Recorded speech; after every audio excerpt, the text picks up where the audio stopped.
Mbak Rizka. Jadi memang saya sejak tahun 97 sudah jadi advokat.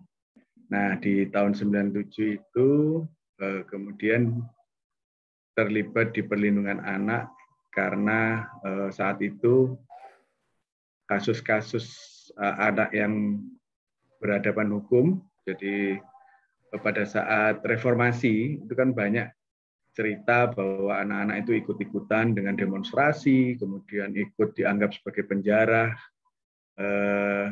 kerusuhan gitu kan.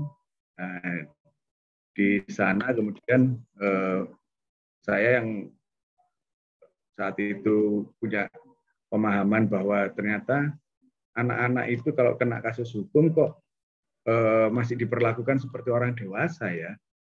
Nah, dalam posisi seperti itu kok harusnya kan ada perbedaan antara orang dewasa yang melakukan tindak kejahatan, pelanggaran hukum dengan anak-anak gitu kan.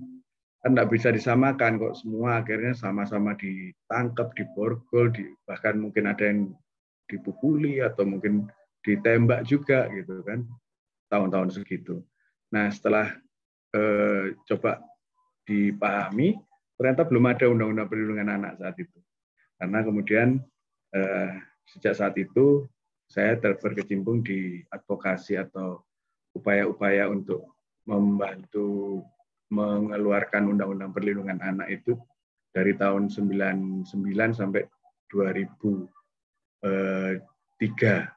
Jadi prosesnya memang panjang sehingga akhirnya di tahun 2003 itulah undang-undang perlindungan anaknya bisa diterapkan karena prosesnya ternyata dari sana baru ada proses penyadaran bagaimana kemudian sampai sekarang juga masih banyak yang belum mengetahui ternyata anak-anak itu harus dapat perlindungan dan harus bisa diperlakukan berbeda dengan orang dewasa. Nah, itu Mbak Rizka ceritanya.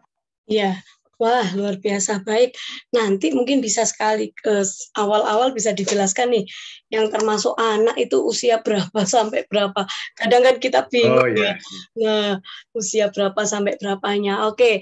Nah, apakah anak ini juga termasuk dalam seperti anak kebutuhan khusus atau anak-anak dengan autisme? Karena kan kemarin nih saya juga lagi sedang dalam maksudnya sedang dalam pendampingan, ada seorang anak itu dilecehkan gitu kan ya, dan salah satu pelakunya itu adalah anak kebutuhan khusus, tapi kan masih dalam konteks atau kategori anak. Sementara anak kebutuhan khusus pun ini juga sedang disuruh temennya, istilahnya kan gitu. Nah, nanti mungkin ada beberapa pertanyaan juga dari kami atau dari para orang tua mengenai hal ini. Begitu ya Pak Edward? Ya, boleh. Kalau boleh. di advokasi sadar autisme sendiri bagaimana nih Pak Edward? Karena kan yang di flyer itu ada advokasi sadar autisme. Nah, pentingnya apa nih yang disadarkan tentang advokasi dan dalam konteks autismenya? Iya, jadi memang sebelum ini memang kan di dalam penanganan kasus-kasus yang terjadi di Indonesia dalam perlindungan terhadap kelompok disabilitas itu kan belum maksimal ya. Jadi ada beberapa hal yang kemudian hak para kaum disabilitas, terus juga anak-anak sendiri itu yang butuh perlindungan khusus, anak-anak disabilitas yang butuh perlindungan khusus itu belum mendapatkan perhatian karena ternyata belum ada undang-undang. Jadi sebelum 2016 itu belum ada undang-undang tentang disabilitas. Nah, jadi sejak adanya undang-undang perlindungan anak ternyata kok masih ada kekurangan karena di dalam undang-undang perlindungan anak sendiri itu ada ketentuan yang memang memberikan perlindungan khusus buat anak-anak dengan disabilitas. Tapi kemudian tidak bisa diterapkan karena ternyata butuh undang-undang tentang penyandang disabilitas itu sendiri yang kemudian bisa membuat negara, pemerintah itu memberikan pelayanannya kepada warga negara dengan disabilitas secara maksimal gitu. oleh karenanya sejak tahun 2003 itu kemudian ada proses advokasi untuk menerbitkan undang-undang itu. Nah, di ASA sendiri, makanya kan kami bergabung di ASA. Kebetulan saya sebagai salah satu pendiri dan pembina di Yayasan Advokasi dan Sadar Autis itu punya keprihatinan yang sama, jaminan terhadap anak-anak atau para penyandang disabilitas itu dalam proses kehidupan bermasyarakatnya ada proses diskriminasi, ada proses pengabaian gitu. Nah, dalam masa-masa itulah yang kemudian membuat kita terpikir untuk bergabung beberapa orang tua dengan anak-anak yang menyandang disabilitas itu untuk membentuk yayasan ini. Jadi kegiatannya ya memang mencermati hal-hal yang kemudian secara hukum harus disiapkan oleh negara, secara pelayanan negara kepada warga negaranya pun juga sering harus diperhatikan juga supaya tidak lagi ada diskriminasi, tidak lagi ada kesalahan dalam penanganannya. Sementara ya kira-kira gitulah. Ya, oke. Kenapa kok sampai ada yayasan itu? Ya, oke, luar biasa ya. Berarti nanti akan lebih lanjut lagi bagaimana nih tentang edukasi perlindungan dan hukum bagi anak-anak di Indonesia, khususnya anak-anak berkebutuhan khusus atau anak-anak autisme. Oke, baik, sebelum saya ini dulu ya Pak. Sebelum kita mulai berikutnya, Bu Ani Sonata, oke, silahkan Bu Ani untuk menyampaikan. Bentar, ada suara yang masuk. Oke, Bu Ani Sonata, boleh bisa bergabung sebentar untuk mengucap salam bersama dengan kami sebagai fasilitator poin. Silakan Bu Ani. Oke, sepertinya Bu Ani masih mempersiapkan diri kembali. Baik, tidak perlu ditunggu lama-lama lagi. Kita akan belajar semua ya bersama dengan Bapak Edward Dewaruci yang akan sharing bersama dengan kami. Terima kasih atas sharingnya dan saya persilahkan Bapak Edward Dewaruci untuk memulai sharing malam hari ini. Silakan.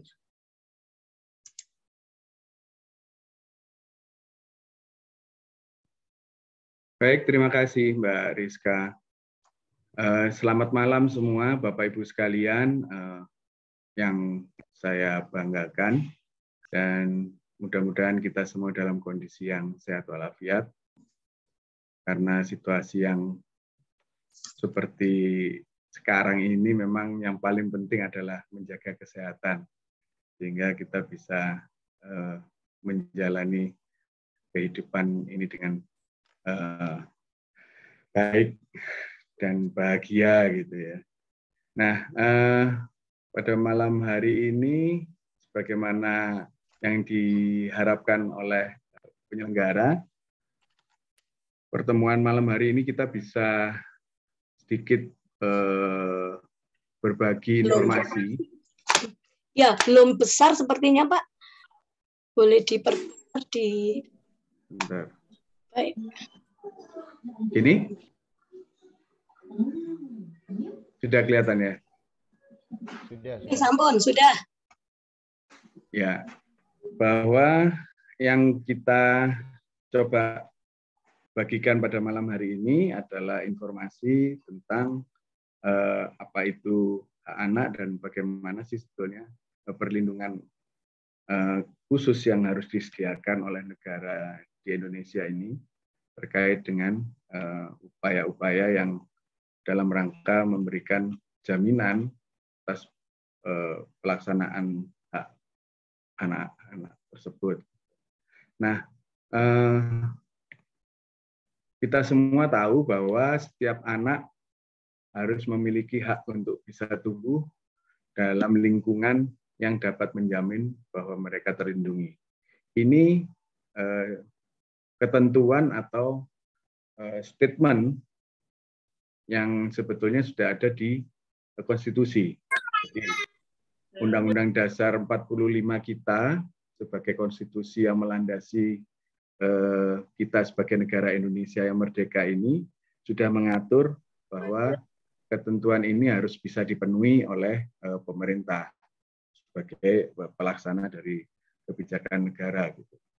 Nah, bagaimana kemudian menerapkan anak itu bisa dapat tumbuh dan berkembang dalam lingkungan yang menjamin mereka terlindungi, itu kemudian Indonesia melakukan ratifikasi terhadap Konvensi Hak Anak, yaitu aturan secara internasional yang memberikan landasan hukum bahwa ada kewajiban negara-negara yang bergabung di dalam Persatuan Bangsa-Bangsa (PBB) itu untuk membuat aturan-aturan yang menerjemahkan ketentuan ini. Jadi semua negara di dunia menundukkan diri dan menyatakan akan melakukan perlindungan terhadap anak sebagai generasi penerus di masing-masing negara. Nah, ada 4 kelompok hak anak. Yang pertama, hak hidup.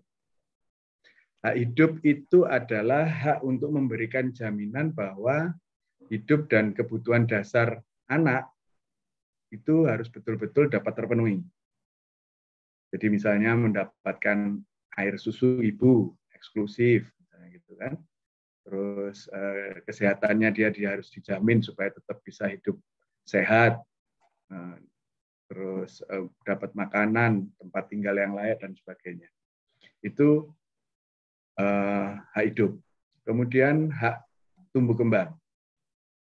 Hak tumbuh kembang ini adalah hak untuk menjamin anak itu dia bisa mengembangkan potensinya secara penuh dan juga dengan merasa bahwa anak ini dia bisa mendapatkan pendidikan yang tepat sehingga keterampilan, terus kemudian kemampuan, pengalaman selama dia berproses dari anak-anak menuju menjadi orang dewasa itu betul-betul bisa terjamin hak tumbuh kembangnya. Jadi selain pendidikan, tadi kan yang pertama kesehatan, kemudian pendidikan di tumbuh kembang ini, dia juga harus ada jaminan bagaimana kemudian potensi-potensi dan bakatnya itu bisa berkembang. Gitu. Itu karena anak-anak memiliki hak atas jaminan tumbuh kembang. Kemudian juga ada hak atas perlindungan. Perlindungan anak ini diberikan untuk mencegah anak-anak dari korban terhadap kekerasan. Mencegah anak-anak ini menjadi korban penelantaran, terabaikan, nggak ada yang ngurus, misalnya gitu. Atau juga tereksploitasi.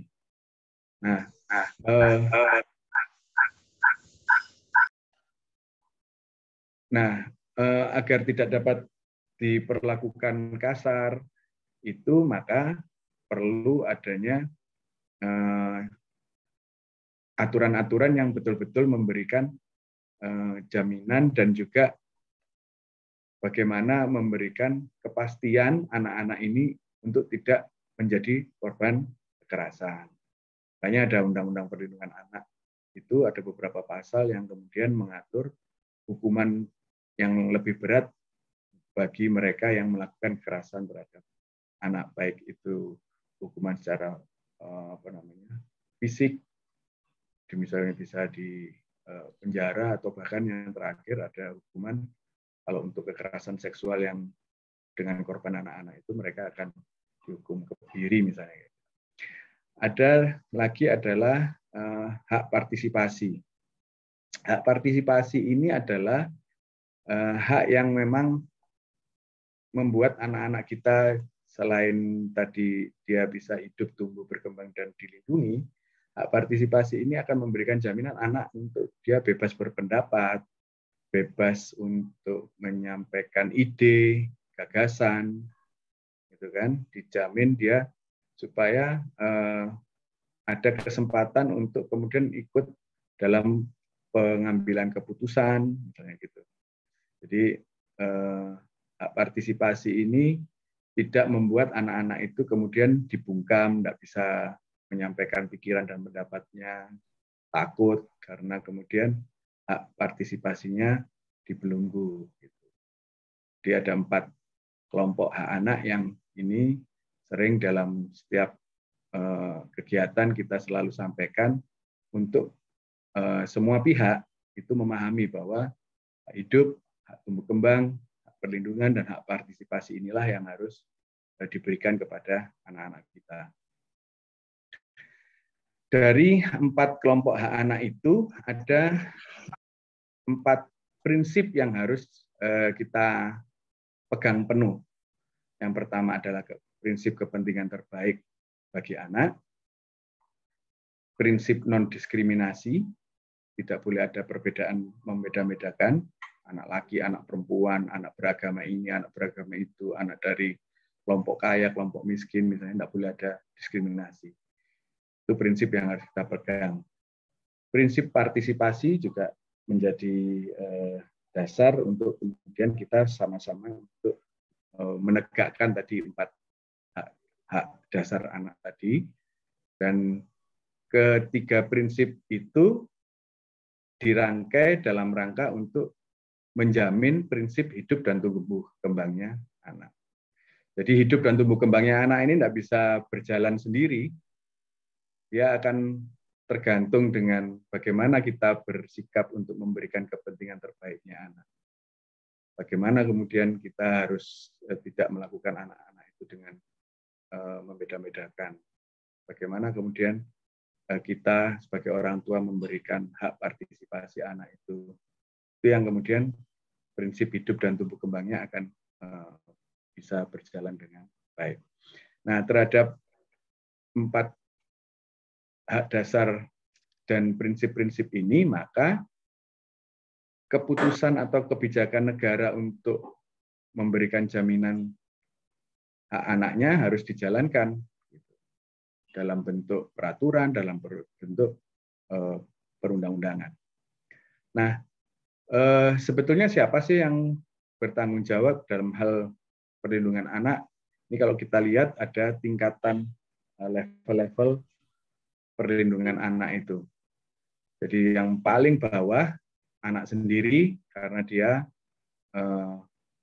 harus memiliki kemampuan untuk bertahan dan melindungi dirinya sendiri. Tapi karena anak-anak itu butuh bantuan dari orang tuanya, maka tanggung jawab yang pertama untuk memberikan jaminan hidup dan tumbuh kembang ada di orang tua. Orang tua dan keluarga sebagai pihak yang paling dekat dengan anak. Kemudian ada juga di luar orang tua, di level yang agak luas lagi, yaitu masyarakat, baru kemudian negara. Negara inilah yang punya tanggung jawab terbesar karena dia harus mampu melindungi anak, orang tua, dan masyarakat dalam rangka memberikan jaminan perlindungan anak di Indonesia. Kalau digambarkan seperti ini, relasi atau hubungan hak anak antara anak yang bawah itu dengan negara yang atas. Jadi anak punya hak untuk hidup, tumbuh kembang, perlindungan, dan partisipasi. Hak ini tidak bisa dijamin oleh negara jika negara tidak melakukan kewajibannya untuk memenuhi, to fulfill, to protect, untuk melindungi, dan untuk menghormati, to respect. Jadi bentuk hubungan negara kepada anak-anak, kewajibannya itu, jadi wajib negara melakukan pemenuhan hak anak, wajib negara melindungi hak anak, dan wajib negara untuk menghormati hak. Nah, bentuk dari fulfill, protect, and respect dari negara adalah menciptakan ekosistem atau lingkungan yang melindungi anak-anak di wilayah negara itu. Bagaimana indikator atau ukuran lingkungan ekosistem yang melindungi anak? Kita bisa lihat apakah sudah ada undang-undang yang mengatur tentang perlindungan anak, utamanya undang-undang yang membuat anak-anak dengan perlindungan khusus itu dijamin dari segi peraturan ya, legislatifnya. Para politisi anggota DPR itu sudah bikin undang-undangnya atau enggak. Kemudian sikap masyarakat. Selama ini masyarakat menganggap anak-anak itu seperti apa sih? Apa memang betul mereka punya kesadaran bahwa anak-anak harus dilindungi? Jangan-jangan banyak orang menganggap bahwa kekerasan terhadap anak itu hal yang wajar, biasa. Gitu aja kok manja sih anak-anak, gitu. Nah, kalau ternyata masih banyak orang tua atau orang dewasa bersikap bahwa dipukul sedikit aja, dijewer sedikit aja, atau diteriaki, dimarah-marahi, cuman gitu aja kok manja misalnya gitu. Nah, itu artinya memang sikap atau pandangan masyarakat terhadap perlindungan anak juga masih belum maksimal. Itu nanti bisa diukur sebagai indikator lingkungan yang melindungi anak. Atau lingkungan itu sudah sering mendiskusikan atau membahas isu-isu secara terbuka tentang perlindungan anak. Ada enggak kasus-kasus yang terungkap adanya kekerasan anak yang kemudian bisa diselesaikan sebagai bahan diskusi, sebagai bahan kontrol masyarakat, itu sejauh mana? Itu sebagai indikator juga ada mengenai lingkungan perlindungan anak. Kemudian ada juga indikator yang lain, apakah anak-anak itu tahu bagaimana cara dia menghindari dan melindungi diri dari kemungkinan menjadi korban. Misalnya anak-anak kita dengan disabilitas. Di jalan yang sepi karena ternyata negara tidak mampu menyediakan listrik, lampu penerangan jalan umum, atau kemudian dilecehkan di angkutan umum karena terlalu berdesak-desakan, misalnya gitu. Atau mungkin hal-hal lain yang kemudian itu juga menjadi penyebab anak-anak menjadi korban karena ketidakmampuannya menghindari atau melindungi diri dari korban kejahatan. Ini juga jadi ukuran, jadi indikator. Kesadaran masyarakat bahwa anak perlu dilindungi, jadi awareness melalui forum-forum pertemuan diskusi, baik di tingkat yang paling kecil misalnya RT, RW, kelurahan, di desa, di kota, kabupaten, bahkan kemudian di tingkat nasional, sejauh mana? Adakah pelayanan dasar untuk anak yang sudah tersedia dengan baik? Kalau ternyata di puskesmas, ternyata layanannya belum maksimal misalnya. Di sekolah, mau sekolah aja harus lewat jalan yang susah. Kan ada itu viral foto-foto di media sosial, bagaimana mau sekolah aja harus lewat jembatan yang susah misalnya. Nah, itu kan juga sebagai indikator sejauh mana hak dasar tadi, 4 hak dasar yang memberikan jaminan. Kemudian sikap tentang apa misalnya aborsi untuk hak hidupnya bayi itu ternyata dianggap biasa untuk dilakukan aborsi misalnya gitu. Itu kan juga sebagai indikator bahwa ternyata kesadaran tentang perlindungan anaknya masih lemah. Monitoring serta laporan yang harus terkumpul dan sejauh mana komitmen pemerintah pusat maupun di daerah terhadap upaya-upaya perlindungan anak. Dan kesemua hal ini, lingkungan ini bisa diciptakan kalau kita memegang prinsip kepentingan terbaik bagi anak. Nah, di Indonesia, hak dan perlindungan anak itu instrumennya sudah banyak. Jadi dari berbagai macam undang-undang, itu sudah banyak yang tersedia, sudah dibuat. Jadi undang SPPA itu Undang-Undang Sistem Peradilan Pidana Anak. Ini yang di tahun 2012 itu sebagai landasan bagaimana anak diperlakukan berbeda jika dia melakukan tindak pidana atau menjadi korban tindak pidana. Ada Undang-Undang Perlindungan Anak, ini Undang-Undang hak asasi manusia, KDRT, Undang-Undang Penyandang Cacat, Undang-Undang Ketenagakerjaan, dan ini semua adalah undang-undang yang dibuat oleh negara sebagai bentuk kewajiban untuk pemenuhan, to fulfill tadi, to respect, untuk menghormati, dan to protect terhadap anak-anak yang ada di Indonesia. Jadi semua undang-undang inilah yang kemudian memberikan jaminan hak dan perlindungan anak. Nah, malam hari ini kita akan lebih spesifik atau khusus untuk membahas tentang undang-undang penyandang disabilitas. Jadi baru di tahun 2016 ada dikeluarkan Undang-Undang Nomor 8 Tahun 2016. Di situ dijelaskan penyandang disabilitas adalah orang yang mengalami keterbatasan fisik, intelektual, mental, atau sensorik dalam jangka waktu lama dalam berinteraksi dengan lingkungan, yang dapat mengalami hambatan dan kesulitan berpartisipasi sebagai warga negara berdasarkan kesamaan hak. Jadi ini definisi dari undang-undang disabilitasnya. Lebih luas dibanding undang-undang sebelum tahun 2016 ini. Karena yang sebelumnya itu hanya kecacatan fisik yang dianggap sebagai bentuk disabilitas. Tapi sekarang sudah masuk kepada keterbatasan yang lain. Mental, sensorik itu akhirnya masuk dalam definisi berdasarkan undang-undang ini. Sehingga para penyandang autis itu bisa memanfaatkan atau bisa mendapatkan jaminan perlindungan berdasarkan undang-undang ini, karena autis itu termasuk dalam golongan disabilitas karena yang dialami adalah gangguan perkembangan neurobiologis. Sehingga gangguannya adalah gangguan komunikasi, gangguan interaksi, serta perilaku yang mempengaruhi individu tersebut untuk melakukan respon dan berinteraksi secara sosial di masyarakat. Sehingga undang-undang inilah yang kemudian bisa jadi pegangan kita dalam menuntut atau meminta pelayanan dan jaminan perlindungan kepada negara.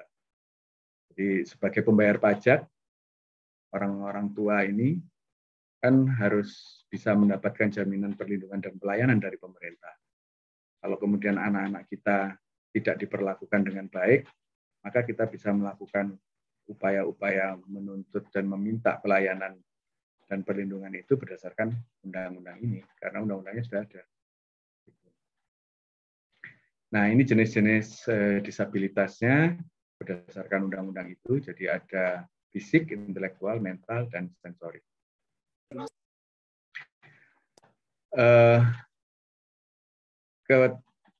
Dengan adanya ragam atau pembedaan jenis disabilitas ini, maka negara harus memberikan bentuk dan pelayanan perlindungannya juga secara kasuistik.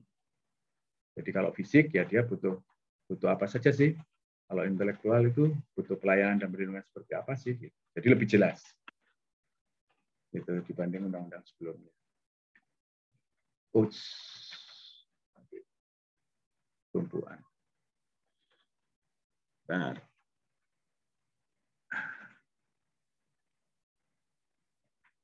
Maaf, ini. Nggak apa-apa. Jadi nggak kebaca jadi. Tak betulin dulu ya. Silakan Bapak Ibu yang mau bertanya langsung bisa di kolom chat. Nanti mungkin bisa saya bacakan sambil menunggu.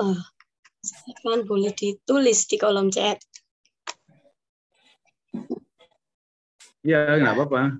Kalau ada yang perlu didiskusikan barangkali dari penjelasan awal tadi. Nah, ini. Ya, jadi ya.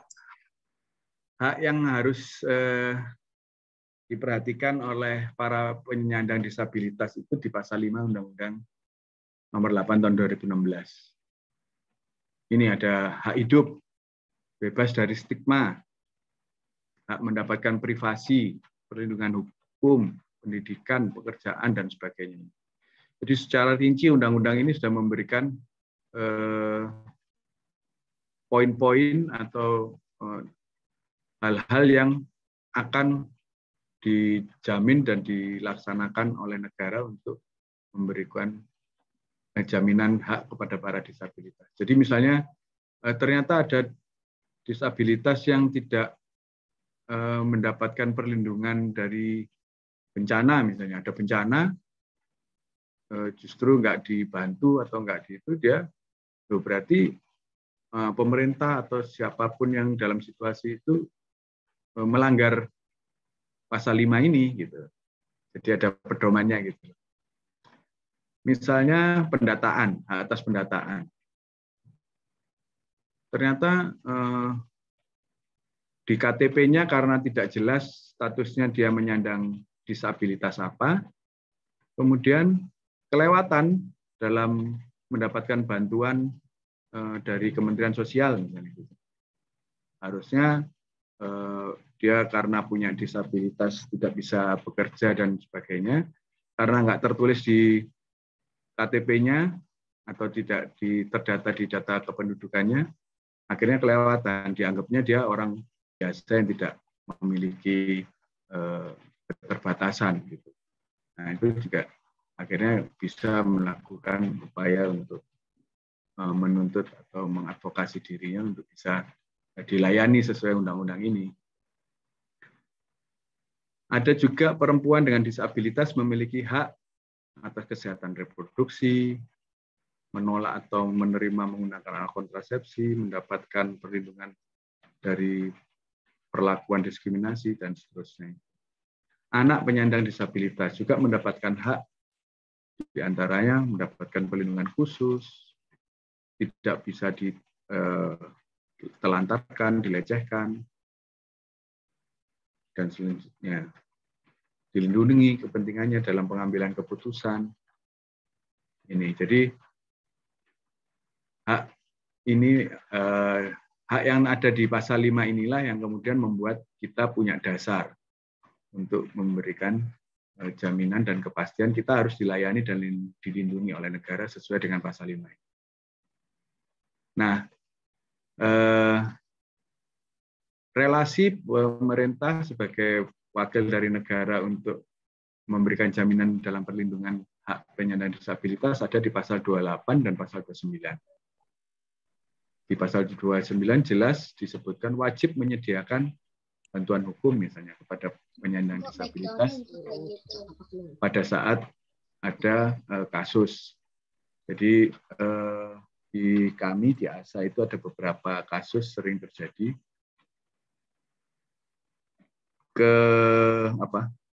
beberapa kali aparat penegak hukum itu tidak sadar atau belum memiliki pengetahuan bahwa perilaku autistik itu sering masih dianggap sebagai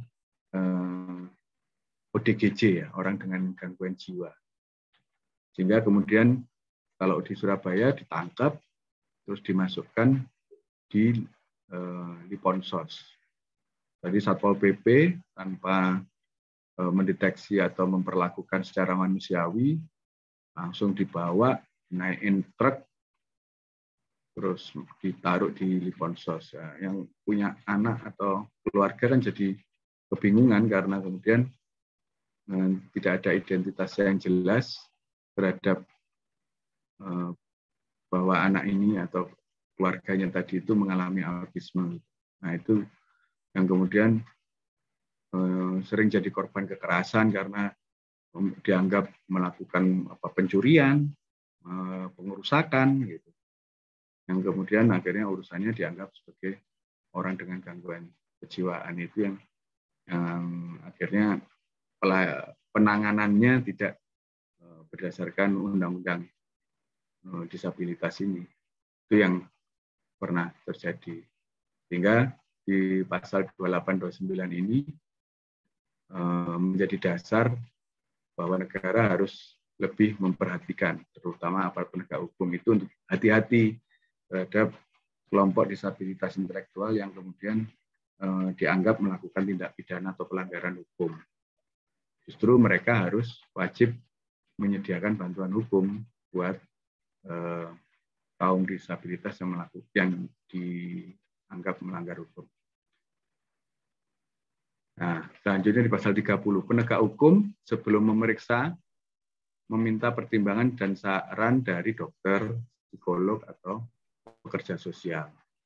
Ini sebelumnya tidak ada aturan seperti ini, sehingga itu tadi dengan seenaknya, bahkan kemudian kadang-kadang perlakuannya itu diketawain atau itu tadi mengalami kekerasan, dipukuli dan sebagainya tanpa. Tapi dengan adanya undang-undang ini maka ada kewajiban bagi penegak hukum dan penegak hukum bisa dituntut. Selain diviralkan, biasanya andalannya kita itu kan pada saat ada kejadian nyeleneh itu terus diviralkan baru penegak hukumnya sadar, oh ini ternyata keliru saya gitu. Nah itu, tapi sebetulnya undang-undang harus ini sudah memberikan bahwa jika ada indikasi bahwa itu ada disabilitas intelektual ataupun yang lain, harus ada pertimbangan dari dokter, psikolog, atau pekerja sosial.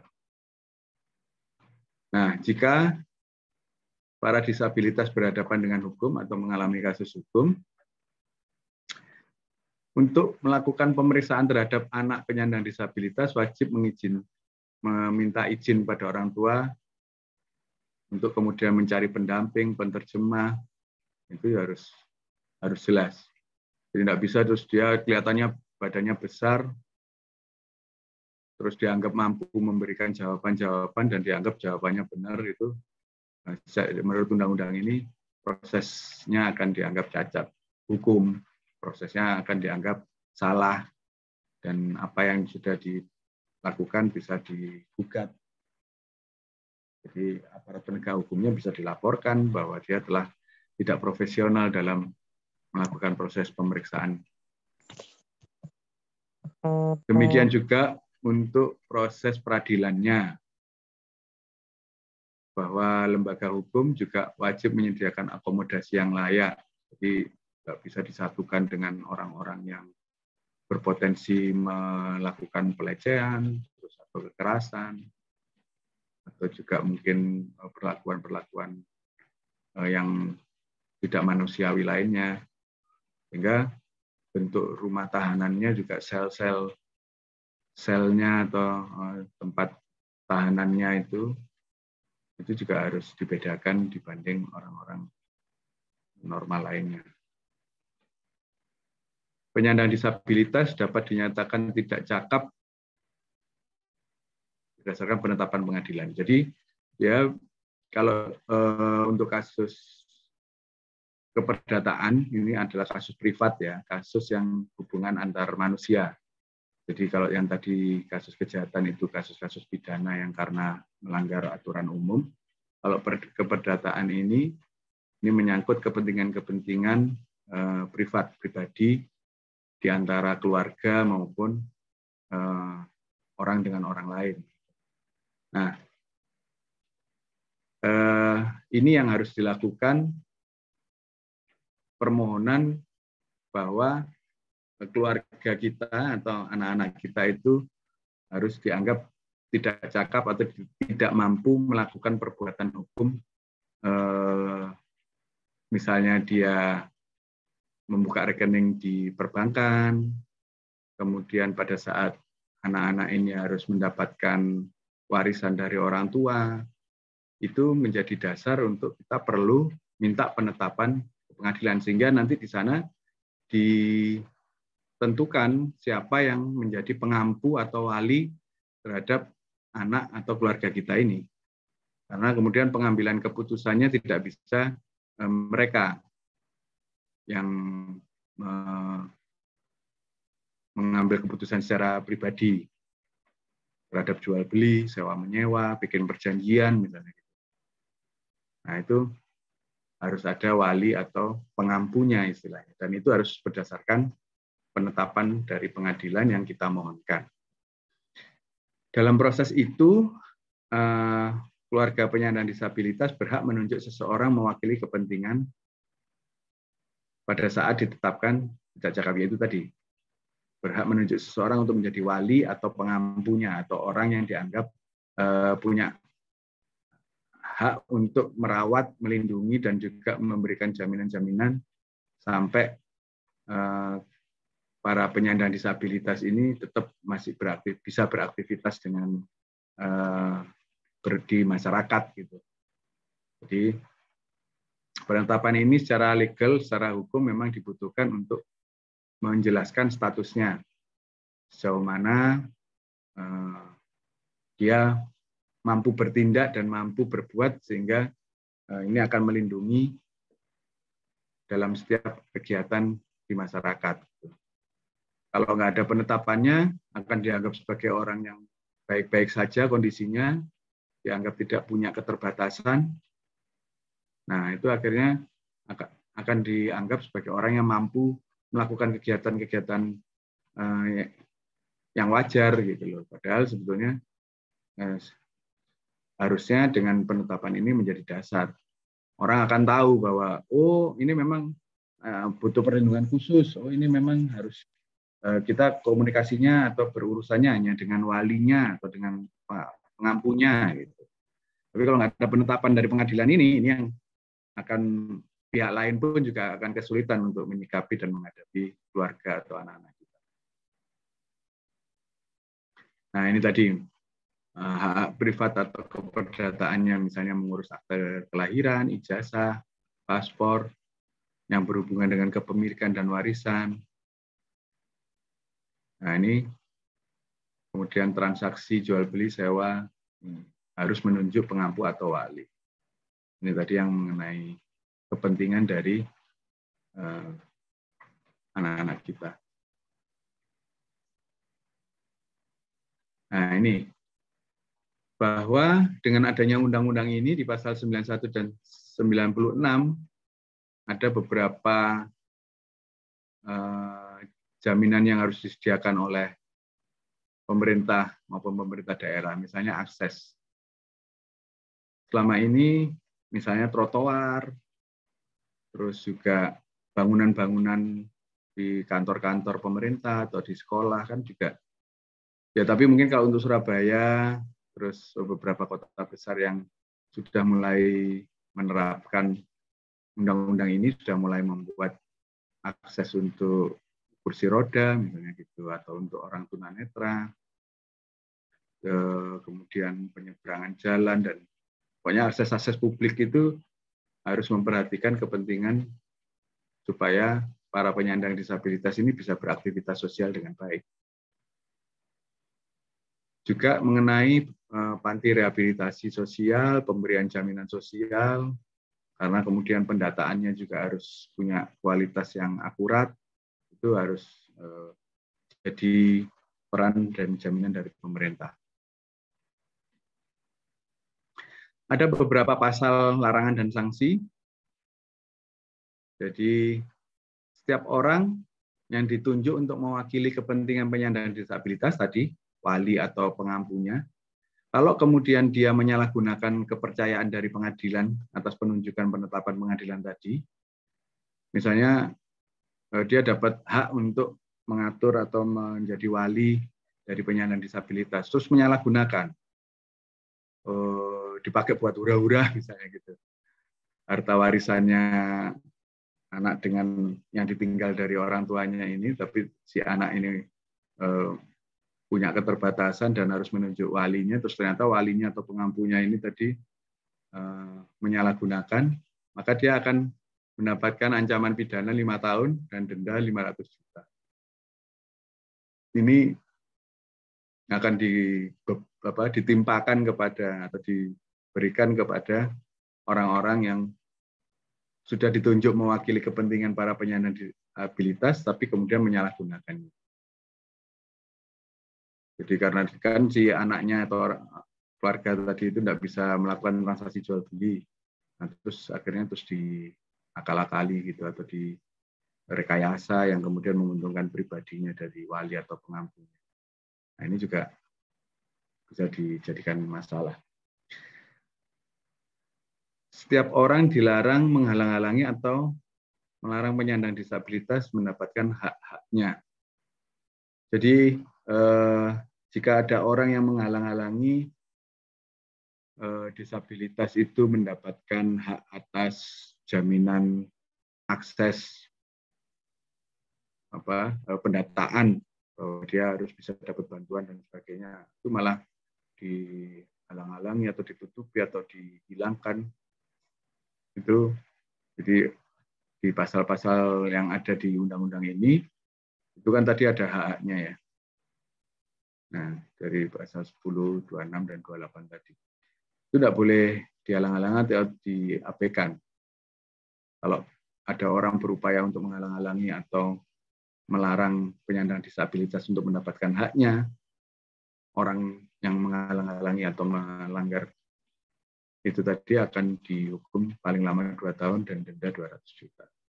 Jadi artinya undang-undang ini betul-betul berusaha untuk semakin memperkuat dan memperjelas bahwa para penyandang disabilitas sebagai warga negara Indonesia ini harus mendapatkan perlakuan dan perlindungan yang sama, pelayanan yang sama dari pemerintah. Kalau sebelum ada undang-undang ini, ya cara melayaninya atau memberikan jaminannya ya cuman karena kasihan kadang-kadang, atau mungkin karena keluarganya itu ya semampunya aja gitu kan. Tapi dengan adanya undang-undang ini maka menjadi wajib. Jadi harga diri dan kepercayaan diri dari para penyandang disabilitas diharapkan mampu beraktivitas dan bermasyarakat di Indonesia ini dengan lebih leluasa.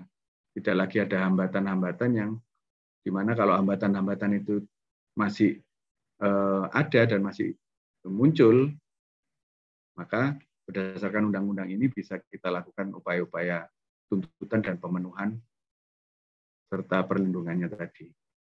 Gitu. Itu mungkin pengantar diskusinya, Mbak. Oke. Iya, baik.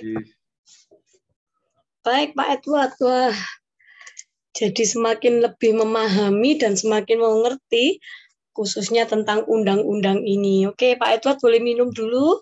Saya menuju ada satu pertanyaan. Silakan Bapak Ibu yang mau bertanya, boleh di kolom chat atau boleh nanti raise hand, bantu untuk bisa segera menyampaikannya. Oke, Pak, ini sebelum masuk ke pertanyaan yang ada nih, beberapa mungkin dari kita, dari orang tua, sebelum mengerti tentang ini ya, mungkin ada kasus, ada mengalami kasus atau mengalami sesuatu hal yang menimpa kepada anak-anak nih, bingung, ragu, khawatir, kira-kira kalau mau melapor kemana, terus apakah ini benar-benar sudah ditangani dengan baik, kemudian apakah memang perlu untuk semua anak itu punya atau pegang yang namanya surat diagnosa lah ya, paling tidak untuk bisa ketika melapor, oh iya benar-benar ini dinyatakan anak ini disabilitas atau autisme lah khususnya. Nah itu apakah memang itu harus diwajibkan, perlu, atau sekedar laporan terus kemudian diarahkan kemana atau bagaimana? Silakan Pak Ed. Ya, sebetulnya kan karena pemerintah itu sudah di masing-masing daerah itu sudah berusaha untuk membuat jalur pengaduan atau hotline atau jalur darurat ya. Misalnya kayak kalau di Surabaya itu ada telepon 112 terhadap segala macam hal pengaduan. Itu bisa dimanfaatkan kalau misalnya kita mengalami hal-hal yang membuat anak-anak kita itu mengalami masalah. Misalnya sering ada tiba-tiba anak kita itu dianggap hilang gitu kan. Nah, itu kan kita bisa langsung lapor ke hotline atau jalur khusus yang disediakan di masing-masing pemerintah daerah. Tapi memang banyak pemerintah daerah yang belum menyediakan juga. Itu yang jadi masalah. Tapi yang paling mungkin kalau untuk urusan kemasyarakatan ini, di setiap kecamatan atau desa pasti ada pos polisi. Polisi itu sebagai penerima laporan untuk setiap kasus-kasus yang dialami oleh warga masyarakat. Jadi kalau untuk melapor memang pintu masuknya bisa dari kepolisian sebagai institusi atau lembaga yang memang secara undang-undang kepolisian dia punya kewajiban-kewajiban memberikan pelayanan dan perlindungan. Baik itu soal kasus hukum atau kasus-kasus kemasyarakatan lainnya yang memungkinkan untuk berimplikasi terhadap kasus hukum. Jadi misalnya orang kehilangan itu, kehilangan anggota keluarga, itu kan bisa jadi kasus hukum kalau kemudian ternyata prosesnya ditemukan penculikan, misalnya gitu. Kan bisa jadi masalah. Atau kemudian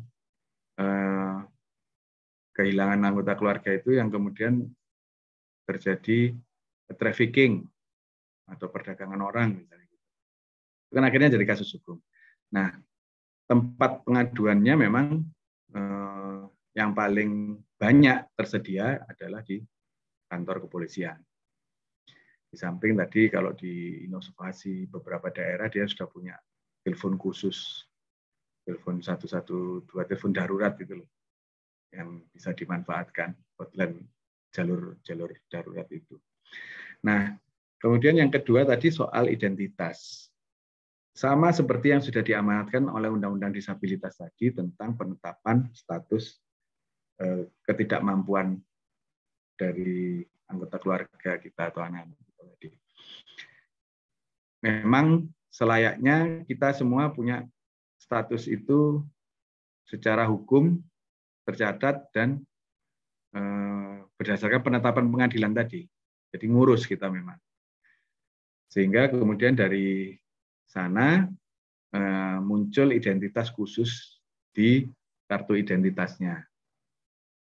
Saya di KTP-nya, terus di SIM, kalau mungkin kemudian dia punya kemampuan sampai bisa mengendarai kendaraan, tapi dia tetap dengan berdasarkan penetapan pengadilan itu sebetulnya ada situasi atau keterbatasan lain yang harus diungkapkan, sehingga harus diberi informasinya di identitasnya. Itu lebih baik untuk ya memang ASA sendiri, Yayasan ASA sendiri juga berupaya melakukan langkah-langkah untuk kemudian pemerintah itu bisa secara resmi menyatakan bahwa identitas khusus itu yang memang harus muncul di kartu identitas warga negara dengan disabilitas. Ini yang masih diupayakan, tapi karena masih advokasinya agak berat karena masalah teknis ya. Kan kartu penduduk itu sentralistik ya dari Kementerian Dalam Negeri di Jakarta itu. Sehingga kalau merubahnya itu juga masih butuh waktu lah untuk kemudian. Tapi kesepakatan dengan adanya peraturan pemerintah tentang pelaksanaan Undang-Undang Disabilitas ini ke depan rasanya identitas khusus bagi para penyandang disabilitas itu akan muncul di setiap kartu identitas kependudukannya, sehingga nggak perlu nanti misalnya kalau penyandang autisme bajunya harus warna-warni atau warna khusus, itu nggak perlu sampai ke sana, tapi cukup di kartu identitasnya bisa muncul di kolom seperti kolom-kolom ada pekerjaan kan gitu, ada kolom agama, itu kan ada kolom-kolomnya. Nah ini harapannya bisa muncul di situ, sehingga dalam melakukan aktivitas sosial itu bisa langsung terdeteksi, oh ini ada penyandang autis, sehingga akhirnya masyarakat atau orang yang berinteraksi pun juga akan berbeda dalam tidak menyamaratakan gitu loh untuk proses ininya, pelayanannya, gitu. Oke. Ya, baik. Jadi perlu kita ketahui lebih baik kita menyiapkan diri tentang identitas anak kita terlebih dahulu, dan sambil kita menunggu jalur-jalur menuju ke identitas dari pemerintah ya, harapannya kan begitu. Tapi kalau kita nggak berjuang sama-sama ya maka kembali lagi apa yang kita mau perjuangkan ke pemerintah sementara kita orang tua atau para atau praktisi dan lain sebagainya juga tidak berjuang untuk segera menaikkan mengakui lah identitas diri pada anak. Oke, ada pertanyaan ini Pak. Pak, bagaimana kalau pelecehan verbal ini ada pelecehan verbal tapi dilakukan oleh orang tua. Nah, kemudian orang tua kan pasti anak ini dikurung di kamar bertahun-tahun sama orang tuanya. Nah, sementara itu ada yang melapor, kemudian orang tuanya kan pasti ya dijebloskan ke penjara atau apa. Nah, kemudian anak ini dengan siapa? Apakah ada dari proses secara hukum atau negara atau wilayah daerah benar-benar mendampingi atau mengasuh atau melindungi si anak dari orang tua yang melakukan pelecehan verbal. Silakan. Ya, jadi pada prinsipnya kan anak tidak bisa atau dihindarkan dari perilaku kekerasan. Nah, siapapun atau siapa saja yang melakukan perbuatan kekerasan terhadap anak, apalagi kalau ternyata anak itu adalah dengan kebutuhan khusus yang harus mendapatkan perlindungan lebih, tapi tetap mengalami kekerasan, maka hukuman buat orang yang melanggar Undang-Undang Perlindungan Anak itu tadi pasti akan ada pemberatan. Jadi untuk orang tua, guru, atau orang-orang terdekat yang melakukan kekerasan terhadap anak-anak, maka akan diperberat menjadi sepertiga kalinya. Jadi kalau misalnya hukumannya itu setahun, ya bisa jadi 3 tahun. Jadi akan lebih berat 3 kalinya gitu, karena dia adalah orang terdekat, harusnya kan lebih menyayangi, lebih melindungi, tapi kok ternyata malah melakukan tindakan-tindakan yang merugikan untuk anak-anaknya. Apalagi kalau ternyata dalam proses pemeriksaannya terbukti anak ini anak yang butuh perlindungan khusus karena dia disabilitas. Nah, terus bagaimana terhadap anaknya ini?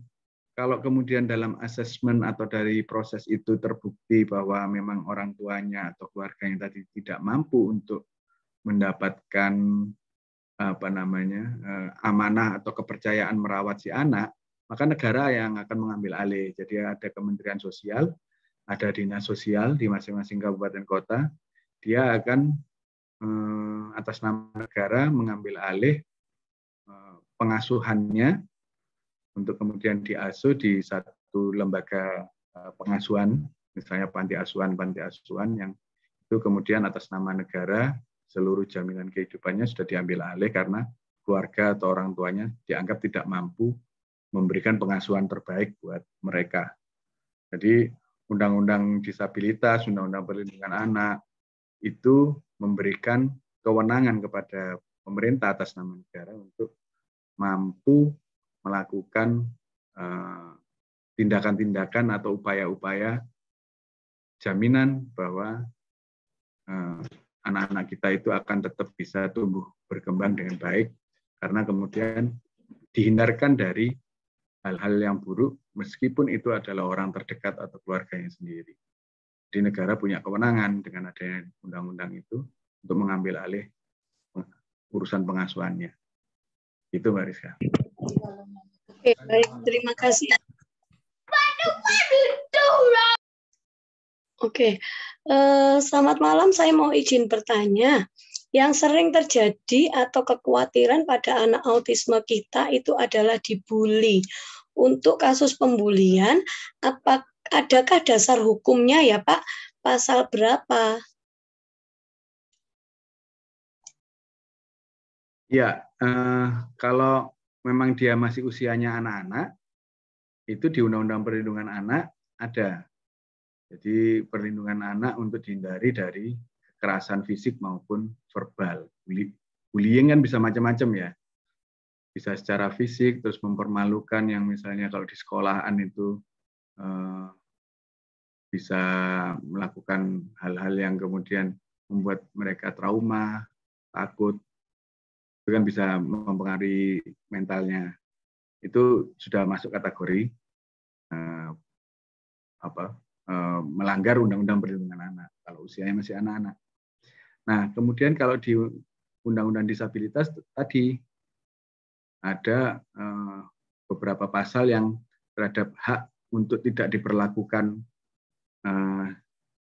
berbeda atau tidak diperlakukan kasar tadi pun juga kan sudah ada di pasal 10, 26, 28 tadi itu ada di Undang-Undang Disabilitas. Jadi barang siapa yang melanggar atau memperlakukan para penyandang disabilitas baik itu secara kekerasan fisik maupun psikis itu bisa mendapatkan ancaman hukuman gitu.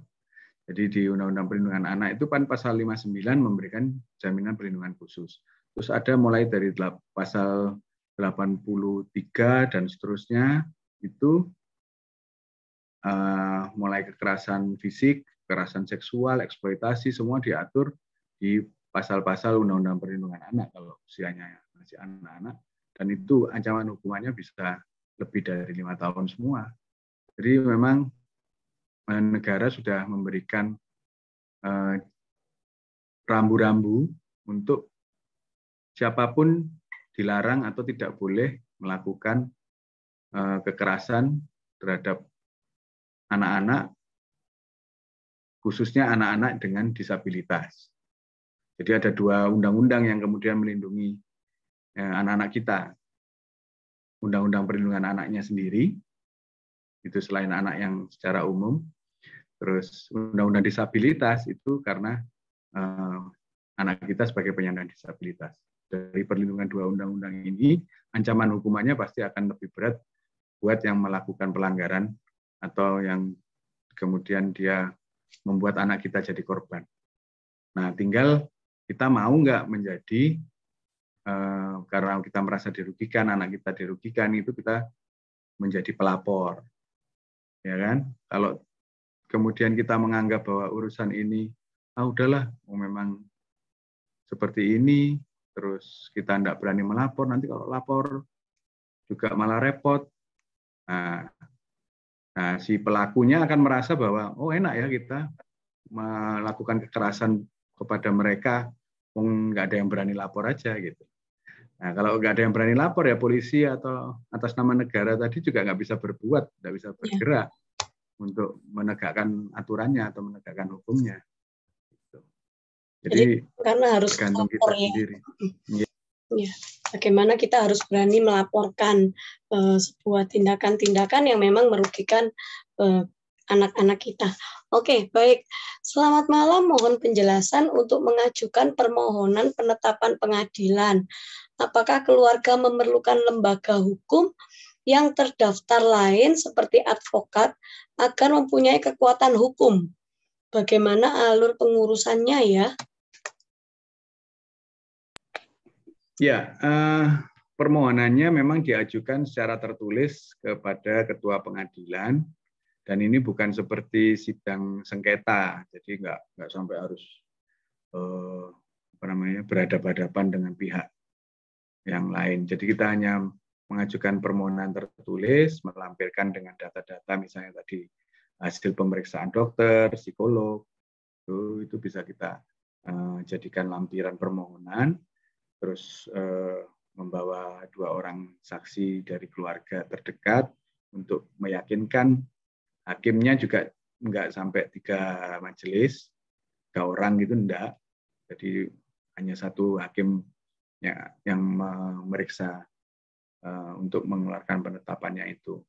Nah, apakah harus melalui lembaga bantuan hukum? Boleh kalau memang dirasa memiliki kesulitan karena banyak kan orang tidak berani lihat pengadilan aja sudah takut, gedungnya besar, terus tiangnya tinggi-tinggi, terus di sana banyak orang lagi ribut misalnya gitu, takut gitu, ya udah bisa bikin surat kuasa untuk menunjuk advokat, pengacara untuk mewakili kepentingan hukumnya menguruskan penetapan itu. Jadi boleh secara langsung sendiri mengajukan permohonan tertulis, ditandatangani sendiri, atau minta bantuan advokat atau pengacara melalui lembaga bantuan hukum. Itu terserah kepada Bapak Ibu sekalian, mana yang dirasa paling mudah. Nah, mengenai biayanya nanti di setiap pengadilan itu mengeluarkan surat ke SKUM, jadi surat keputusan atau perintah pembayarannya. Jadi nanti baru kelihatan pada saat permohonan kita masukkan, nanti loket atau kasir di pengadilan itu yang mengeluarkan biayanya. Oh, untuk proses ini ada 2 kali atau 3 kali hadir. Sekali hadir biayanya sekian, sehingga totalnya biayanya sekian. Itu sudah tercantum di awal. Sehingga kita langsung bayarnya juga langsung transfer ke rekeningnya pengadilan.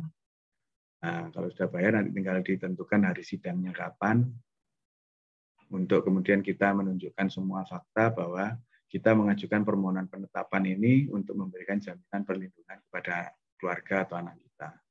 Siapa nanti yang ditunjuk sebagai wali atau pengampu yang mengurusi karena ketidakcakapan yang kita sampaikan tadi berdasarkan hasil informasi dari dokter atau psikolog tadi. Itu.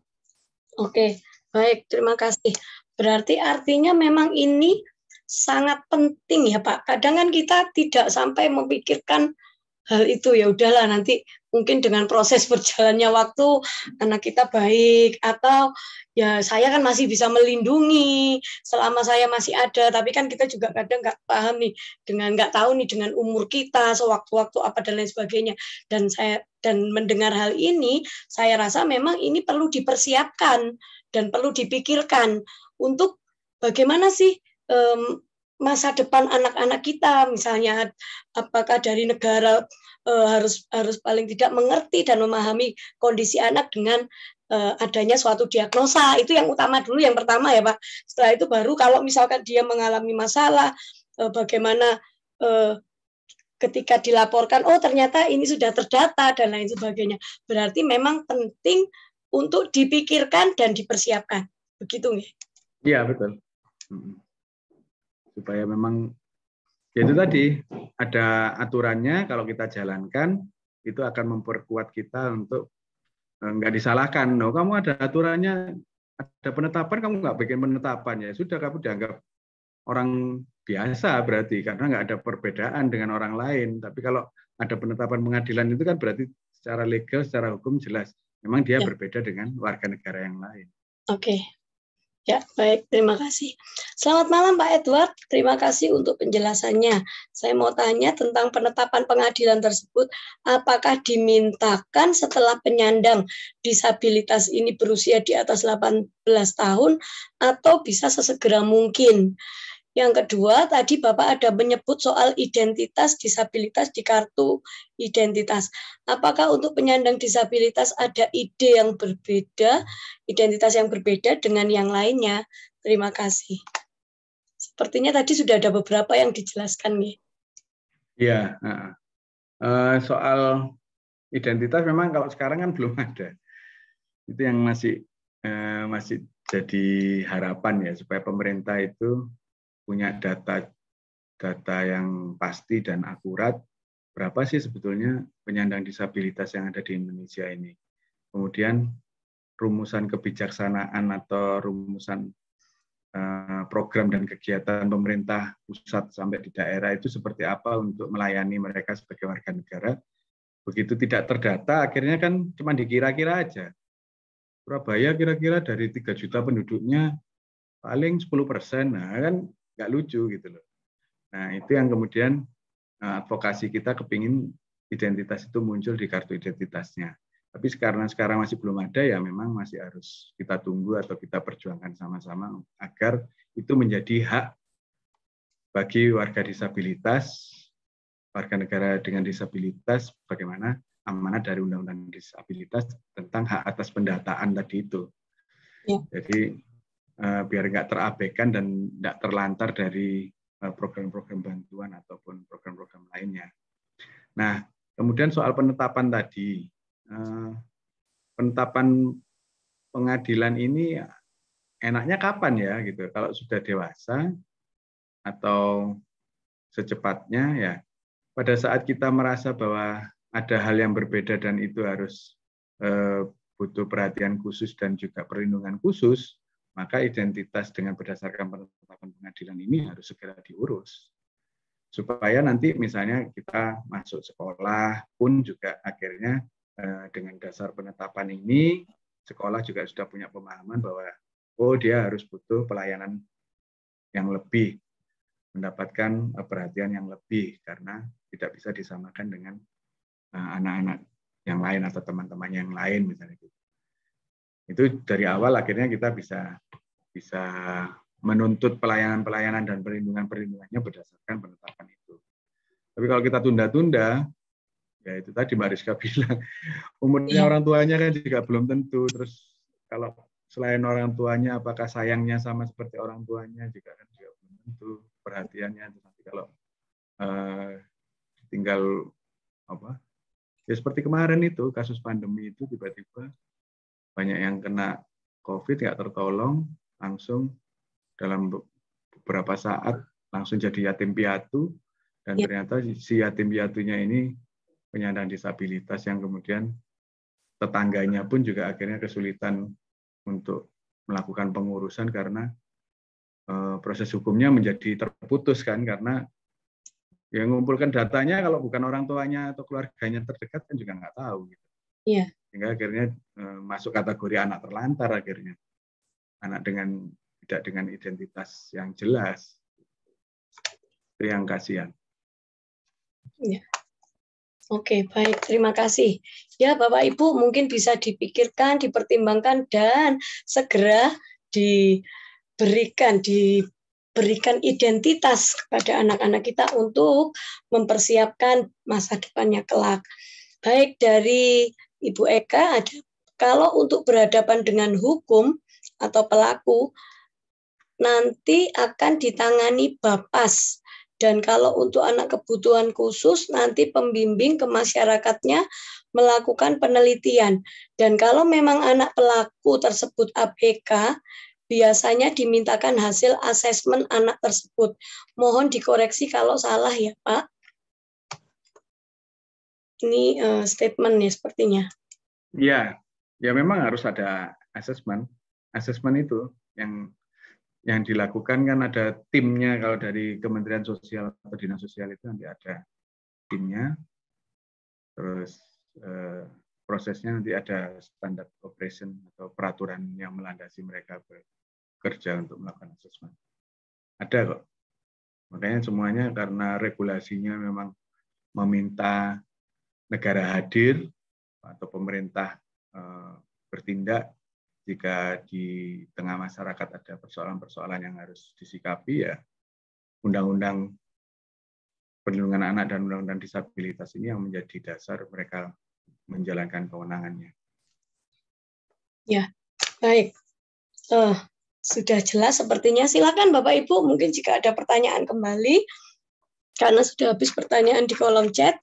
Saya mau bertanya nih Pak, ada beberapa orang tua ketika mereka anaknya sekitar berusia remaja atau menjelang dewasa.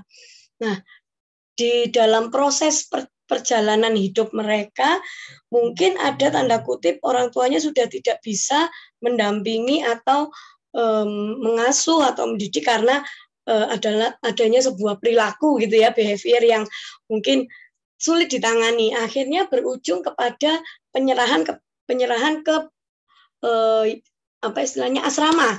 Nah, ke asrama bahwa kami sudah tidak sanggup apa dan lain sebagainya karena anak kami begini dan lain sebagainya. Tapi di ujungnya juga di asrama itu kurang ditangani dengan baik.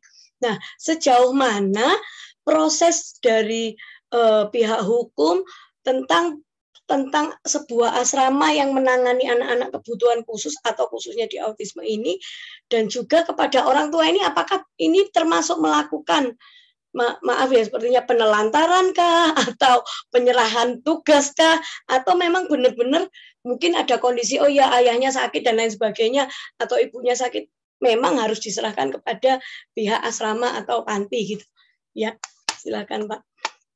Iya, jadi itulah kenapa tadi fungsi asesmen atau pemeriksaan dari instansi yang berwenang tadi itu dilakukan.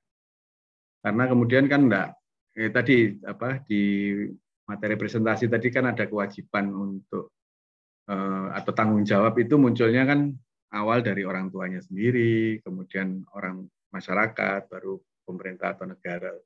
Itu sebagai level yang terakhir kalau memang di level orang tua, keluarga maupun masyarakat tadi sudah tidak mampu menangani atau memberikan pengasuhan tadi. Nah ini kan harus dibuktikan gitu. Makanya tahapannya memang agak panjang untuk menyatakan bahwa betul orang tua itu nggak mampu sehingga negara harus mengambil alih. Nah kalau ditanya fasilitasnya negaranya apakah ya gimana ya, karena ini juga masih tergolong undang-undang yang baru. Undang-undang ini kan baru 2016. Beberapa peraturan pemerintahnya pun juga baru keluar 2019 sebagai pelaksanaan teknis dari undang-undang ini.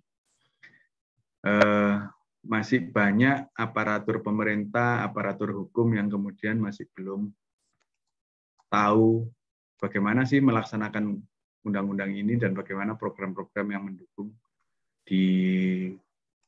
siapkannya fasilitas atau juga tempat-tempat yang menjadi tempat alternatif pengasuhan buat anak-anak atau orang-orang dengan penyandang disabilitas ini. Ini yang memang masih belum tersosialisasi dengan baik dan juga belum terprogram dengan baik. Jadi kalau ditanya fasilitasnya ya memang sangat menyedihkan. Kalau kita jalan-jalan ya main aja lihat gitu untuk di instansi-instansi pemerintah yang berurusan dengan rehabilitasi sosial di Kementerian Sosial maupun Dinas Sosial yang ada di masing-masing daerah, itu pasti akan sangat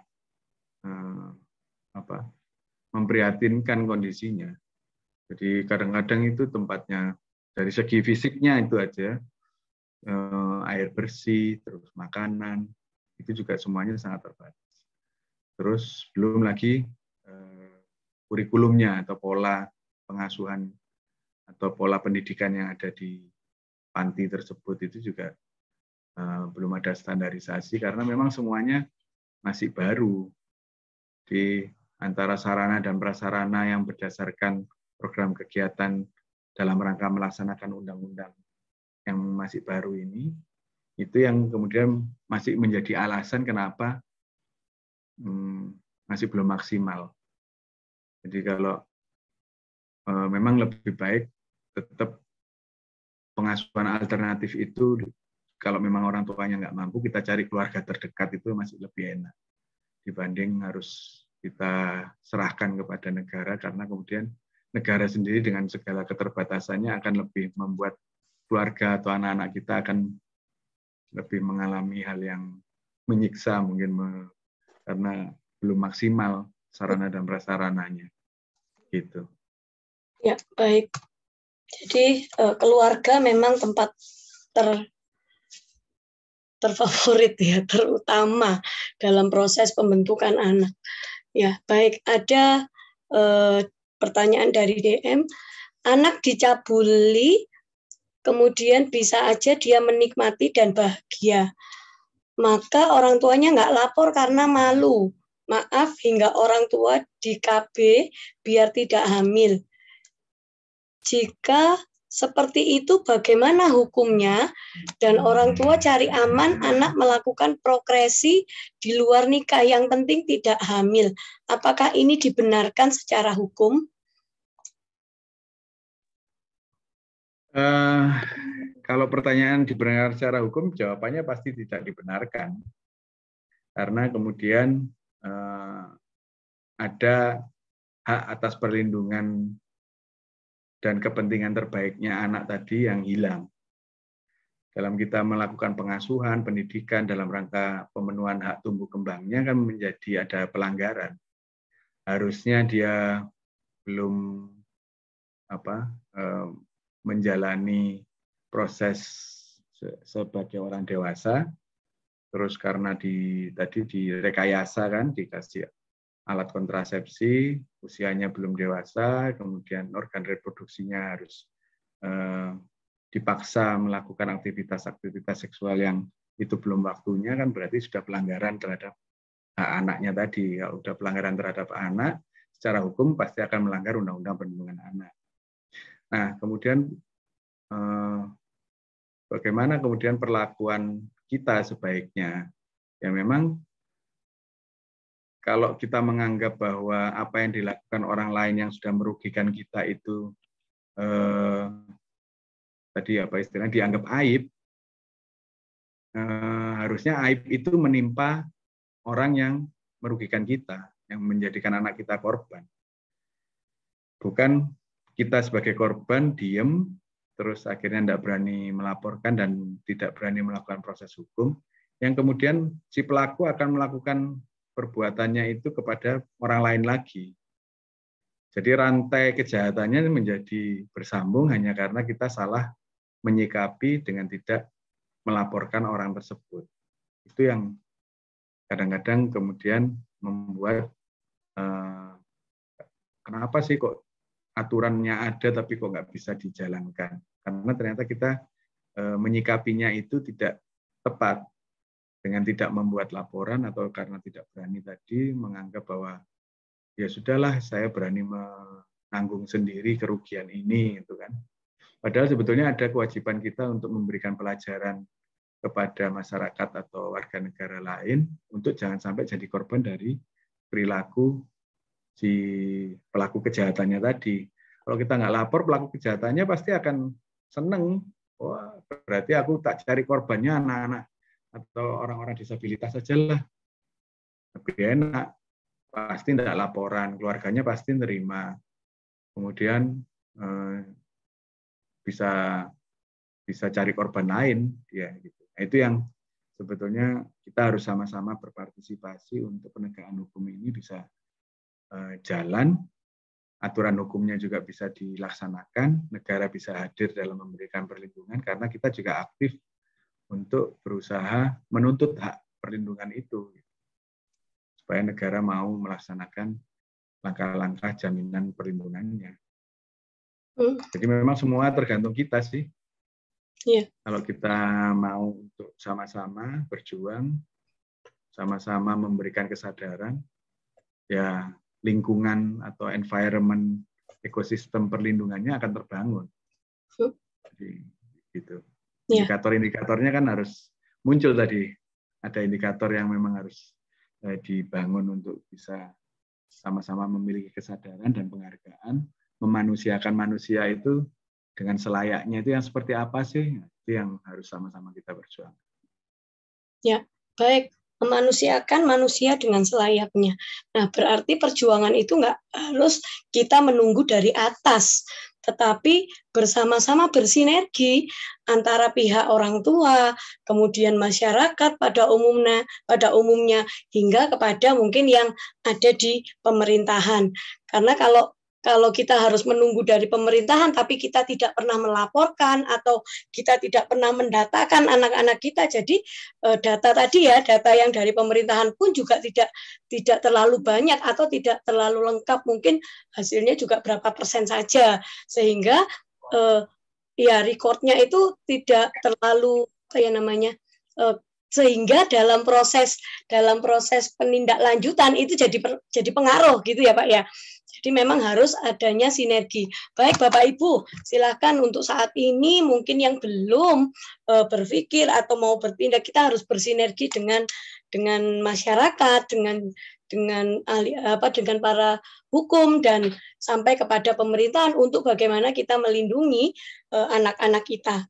Ya, silakan apakah ada pertanyaan baik yang mau raise hand atau tambahan pertanyaan yang lain? Oh baik, ini ada. Untuk wali, apa perlu pengesahan hitam di atas putih Pak melalui pengadilan atau hanya perlu ke advokat saja? Ya, kalau di perintah undang-undang memang harus hitam di atas putihnya itu ketikan dari pengadilan. Jadi penetapan pengadilan itu menjadi hitam di atas putih yang paling sah bahwa memang lembaga pengadilan telah menyatakan, telah memeriksa semua bukti-bukti, hasil diagnosa, informasi dari dokter, psikolog gitu, bahwa memang harus diberikan status perlindungan khusus dengan wali atau pengampu yang sudah disebutkan di situ, sehingga hak-haknya sebagai warga negara dengan disabilitas itu menjadi muncul. Gitu. Jadi kalau advokatnya kan dia cuman istilahnya advokat itu kan profesi yang membantu para pihak yang ingin berproses di pengadilan itu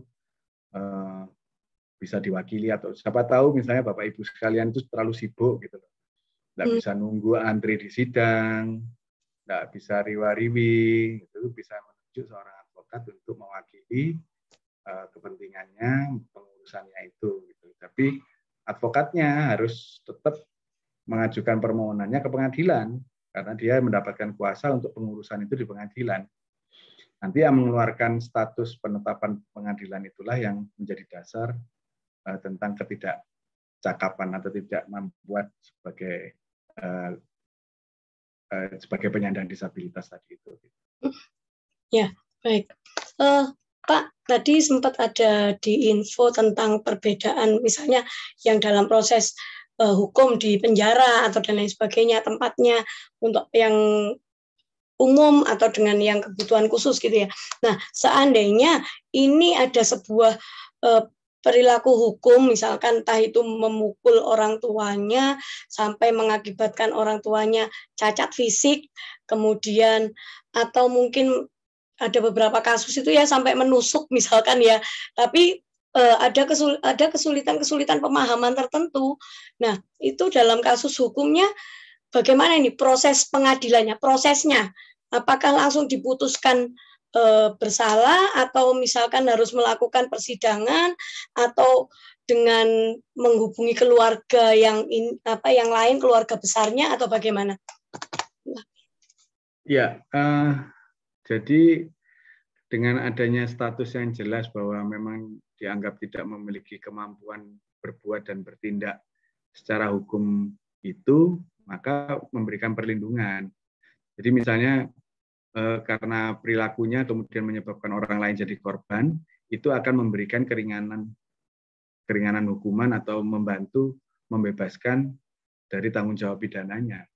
Tapi kalau tidak ada statusnya, itu dianggap orang biasa, terus hasil psikotesnya dan diagnosanya juga nggak ada, ya akan dianggap sebagai orang yang mampu untuk bertanggung jawab atas perbuatannya.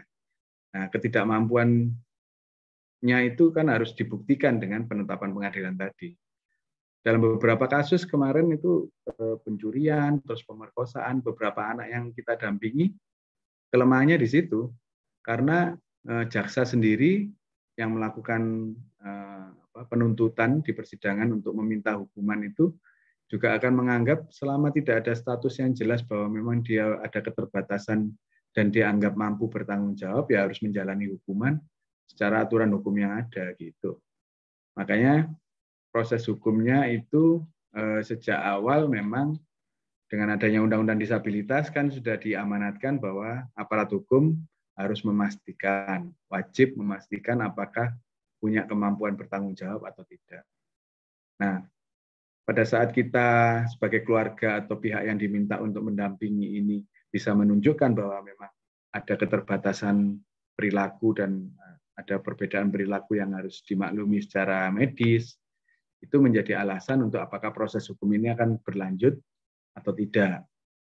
Nah, tinggal dilihat korbannya sejauh mana. Kalau korbannya itu kemudian kerugiannya permanen, misalnya karena hilangnya nyawa tadi ya, pembunuhan, terus bukan dari keluarga terdekat tapi orang lain, itu kan akan berbeda penyelesaiannya dibanding kalau itu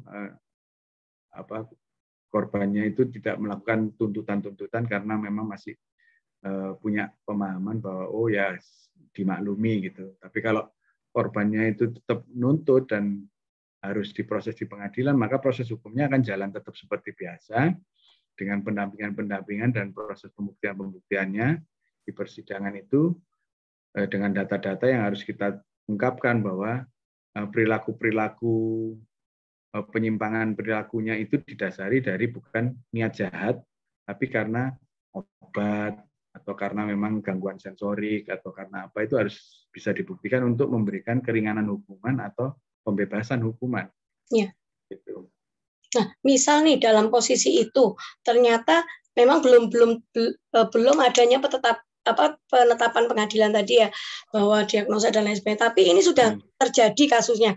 Apakah di saat itu bisa segera diminta rekomendasi dari psikiater kah atau dari psikolog kah untuk diagnosa kondisi anak ini sambil menunggu, apakah bisa mencari sendiri atau bersinergi dengan pengacara atau di bagian hukumnya, Pak? Iya, jadi begitu kena masalah, terus ternyata belum punya identitas resmi tadi penetapan, ya berarti kita harus melakukan pembelaannya, langsung mencari bantuan hukum, karena itu kemudian sebagai keluarga, sebagai pihak yang terdekat itu bantuan hukum itu harus dicari untuk memudahkan komunikasi dengan aparat hukumnya, untuk menjelaskan bahwa ini ada situasi yang berbeda si pelaku ini, gitu kan.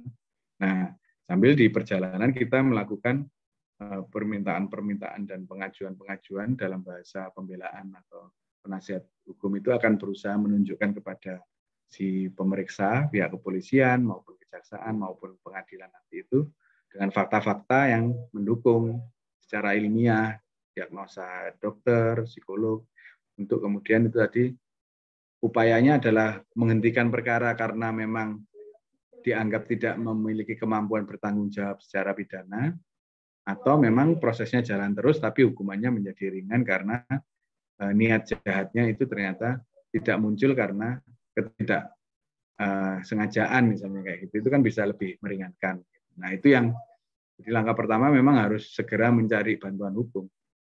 Gitu. Kalau misalnya ternyata daerahnya terpencil, jauh, pengacara tidak ada, sebagai keluarga yang mudah-mudahan mendapatkan informasi ini, pernah dengar atau pernah tahu bahwa ada kewajiban dari aparat hukum untuk menyediakan bantuan hukum, ya harus disampaikan, Pak, ini ada disabilitas intelektual ini, tolong harus ada pendamping hukumnya, misalnya sebagai keluarga mengusulkan seperti itu ke penyidiknya atau ke polisinya yang memeriksa.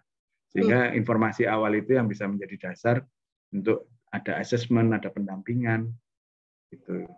Ya. Karena kan aparat desa atau mungkin aparat di satu wilayah itu kan juga belum tentu tahu ada undang-undang disabilitas yang memberikan perlindungan ini. Iya, benar.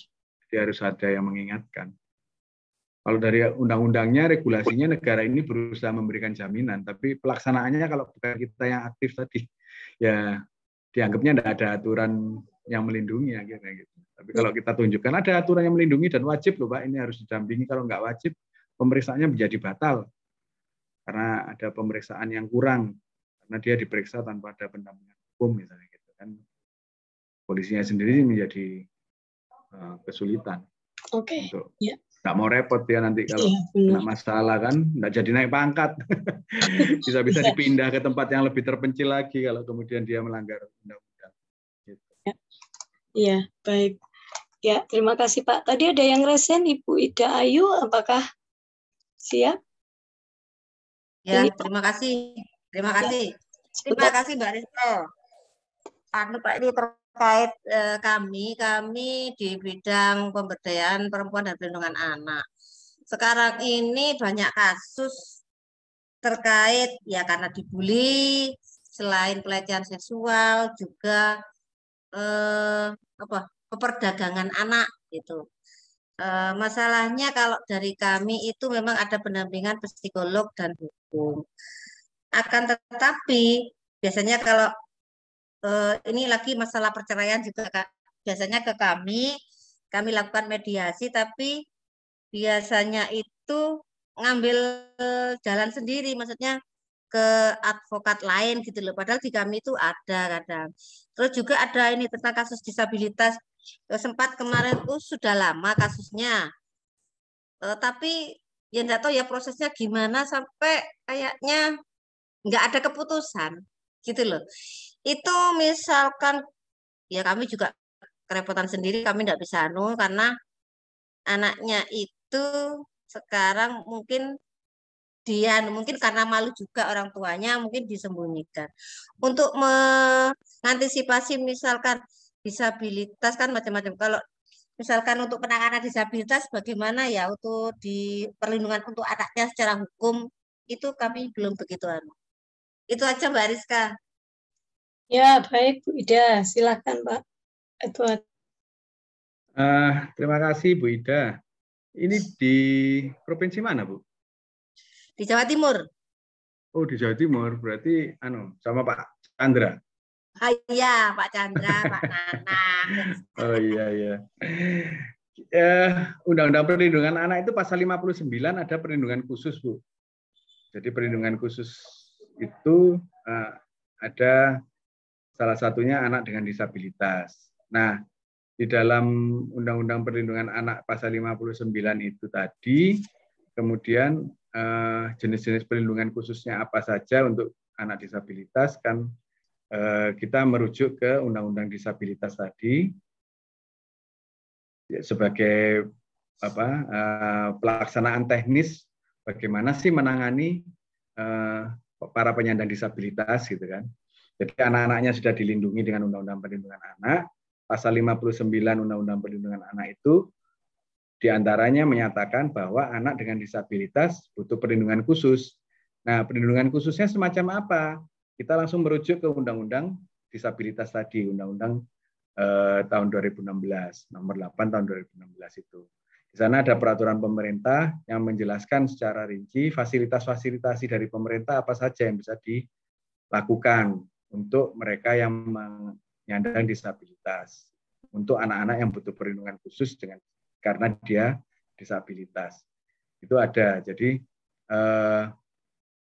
kalau kemudian terhadap kasus-kasus yang muncul, rasanya kalau pemerintah Provinsi Jawa Timur ini punya perangkat yang sudah cukup lengkap ya. Ada unit-unit atau pelaksana teknis, misalnya PPT ya, Pusat Pelayanan Terpadunya, yang tadi Ibu cerita bahwa ada psikolognya, ada dokternya, ada pengacaranya, lengkap disediakan oleh negara, disediakan oleh pemerintah Provinsi Jawa Timur, yang dia bisa mendampingi dan melakukan langkah-langkah perlindungan tadi.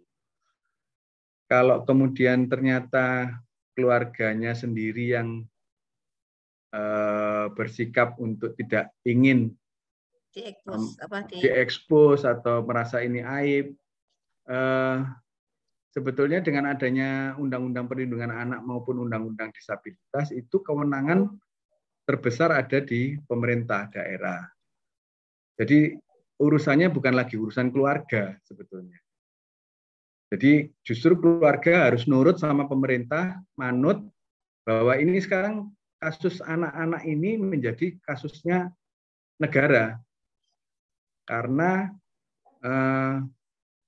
kalau urusan keluarga kan ya urusan internal ya, urusan rumah tangganya sendiri. Karena kemudian ada kekerasan, karena kemudian anaknya menjadi korban, terus orang tuanya dianggap lalai atau lengah melindungi anaknya, mengasuh anaknya dengan baik, negara hadir untuk kemudian mengambil alih urusan ini, dan itu berdasarkan undang-undang tadi, Undang-Undang Perlindungan Anak, Undang-Undang Disabilitas, itu yang memberikan kewenangan kepada pemerintah untuk hadir dan menganggap urusan anak-anak ini menjadi urusan yang penting dan harus diambil alih oleh negara. Gitu. Jadi sudah bukan lagi urusan rumah tangga, karena kemudian ada kesalahan di cara keluarga itu melindungi dan mengasuh anaknya. Kira-kira secara filosofinya itu seperti itu. Kenapa undang-undang ini kemudian menjadi dasar Dinas Perlindungan Anak, Dinas Sosial, terus dinas yang lain yang ada hubungannya untuk memberikan jaminan hak anak tadi itu untuk turun membantu proses pemulihan keadaannya itu. Jadi memang agak susah pelaksanaannya karena orang masih nganggep anak-anakku sendiri kok.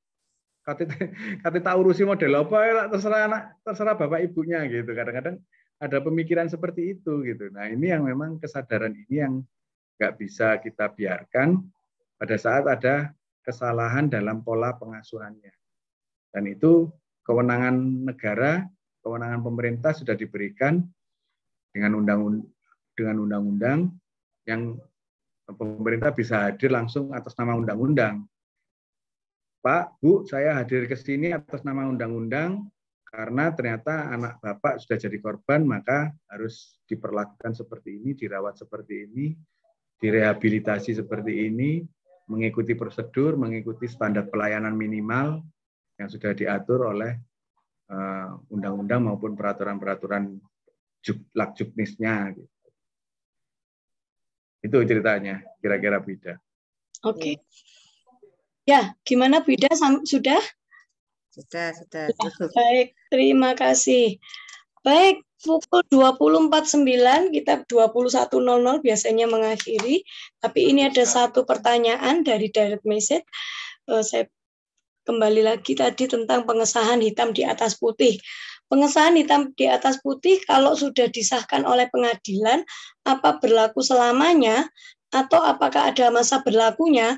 Takutnya anak ABK sudah 18 tahun pun itu belum berkemampuan. Silakan. Ya, itu bisa berlaku selamanya dan selama walinya atau pengampunya tadi masih hidup. Kalau ternyata yang ditunjuk atau yang ditetapkan oleh pengadilan itu wali dan pengampunya juga sudah meninggal juga, ya harus segera diurus untuk beralih kepada wali atau pengampu yang lain. Itu yang harus dipastikan. Gitu. Jadi kalau penetapannya sendiri selama anak ini atau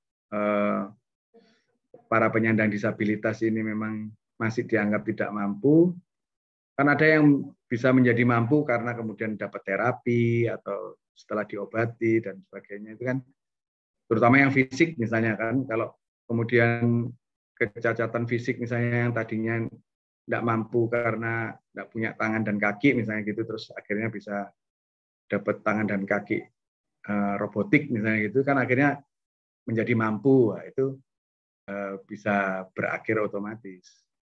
Tapi kalau tetap masih dianggap tidak mampu, ya penetapan itu akan berlaku terus selama dibutuhkan. Gitu. Ya. Mudah-mudahan menjawab. Ya, terima kasih. Baik, terima kasih.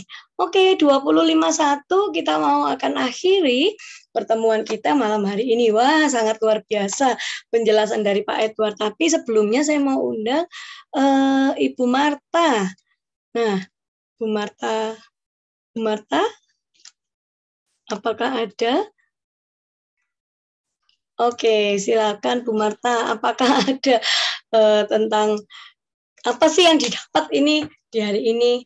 Ya, dan closing statement-nya dari Bu Marta. Silakan sebelum nanti Pak Edward closing statement ya. Iya. Para orang tua. Silakan Bu Marta. Iya, makasih Pak Edward, penjelasannya luar biasa. Jadi dari penjelasan Pak Edward itu berarti kita memang benar-benar sebagai orang tua tuh harus menyiapkan gitu kan ya. Istilahnya nggak hanya sibuk mikirin ini ya memang sih kayak terapi atau apapun tuh memang penting untuk anak kita. Cuman ada hal-hal yang penting juga yang perlu kita persiapkan, karena ya itu tadi yang seperti yang Pak Edward bilang, kalau status dari anak kita dari suatu diagnosa itu tidak kita siapkan, nah ini juga akan menjadi masalah sih untuk kedepannya, karena seperti kayak perwalian ya, kalau mereka sudah dewasa seperti itu, jadi belum bisa untuk dia ini sendiri, maksudnya untuk memutuskan sesuatu hal sendiri itu kan butuh juga suatu bentuk perwalian. Nah, seperti itu yang perlu kita siapkan juga. Dan kita juga orang tua juga pentingnya menyiapkan hak dasar ya Pak Edward ya. Tadi yang dijelaskan hak dasar anak itu sangat penting loh ternyata. Nah ini yang saya juga jadi PR ini, masih ada beberapa PR yang harus disiapin gitu loh, karena hak-hak dasar anak ini yang memang sangat perlu kita siapkan, dan anak-anak nggak bisa menyiapkan sendiri. Istilahnya untuk anak-anak ini masih perlu bimbingan kita meskipun mereka sudah dewasa seperti itu. Jadi hak-hak mereka sebenarnya ada semua ya Pak ya untuk ini ya. Cuman ya itu tadi, kita sebagai orang tua yang masih harus membantu mereka untuk memperjuangkan hak-hak anak-anak kita seperti itu, Priska. Jadi ya kita beruntung sekali dapat ilmu malam hari ini dari Pak Edward. Terima kasih Pak Edward sebagai pihak hukum ya, orang yang paham hukum tapi masih peduli dengan anak-anak kita yang spesial, yang membutuhkan, istilahnya kita orang tua yang juga sangat membutuhkan suatu bentuk pembelaan ya, seperti itu. Kalau kita memang suatu saat nanti mungkin anak-anak kita tersandung suatu kasus yang mungkin juga perlu dibela untuk hak-haknya. Nah, mungkin Pak Edward juga bisa menyampaikan ya kepada kita orang tua bahwa kalau di daerah-daerah ataupun ini kan Pak Edward di Surabaya nih, saya kan juga pernah ikut yang ASA, yang ikut Bu Oki dan Bu Asteria, saya kenal beliau. Nah, cuman maksud saya begini Pak, apakah jangkauan hukum ya untuk di daerah-daerah itu seperti apa? Jadi kita kan orang tua membutuhkan hak-hak hukum ya seperti perwalian, nah seperti itu kita konsulnya seperti itu enaknya ke mana ya Pak ya? Untuk mungkin yang lebih mudah kita untuk konsultasi gitu sebagai orang tua. Gimana Pak? Ya, sebetulnya sih kalau hampir di seluruh Indonesia rasanya pengacara itu banyak ya, ada ya.